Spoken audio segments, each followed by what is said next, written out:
So it's been only 2 months since the Galaxy S22 Ultra has been officially revealed to the world, yet we are getting some important updates about its successor, the Galaxy S23. You see, historically Samsung sticks to Qualcomm and in-house Exynos silicon for its flagship phones. And people's responses are usually negative towards this approach, because the Exynos variant almost always ends up being inferior to its Snapdragon counterpart. Now Samsung wants to change this by introducing a third chipset variant from Mediatek.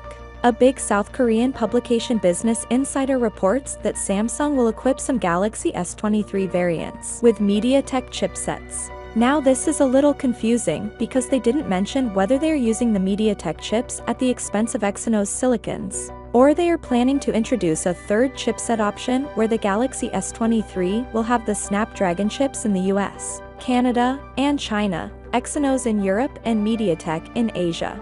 However, the report did say that Exynos will lose ground as a result, indicating that we'll likely see Samsung using Mediatek processors in some regions, probably in Asia, whereas the US and Europe will continue to get Snapdragon and Exynos respectively. Now this strategy is not bad at all in my opinion. You see, a lot of you may not know this, but Mediatek is the biggest chipset maker in the world, even ahead of Qualcomm. The reason you may not know this is they don't have a good presence in the flagship scene, with the majority of their chipsets ending up being in the sub-$400 smartphones. But from the past couple of years, Mediatek has been making amazing flagship SoCs. Their recent Dimensity 9000 actually has a better Geekbench score than both the Snapdragon 8 Gen 1 and the Exynos 2200. So Samsung using the Mediatek chips on the Galaxy S23 is actually good news. The report also mentions that half of the Galaxy S22 FE units, scheduled to launch later this year,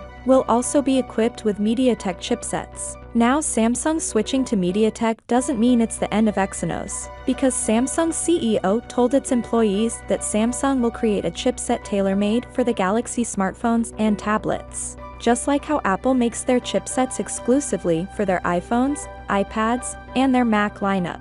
Now a lot of you may wonder, isn't Exynos exactly that? Well, not really. You see, Samsung Mobile and Samsung LSI are two different divisions in Samsung.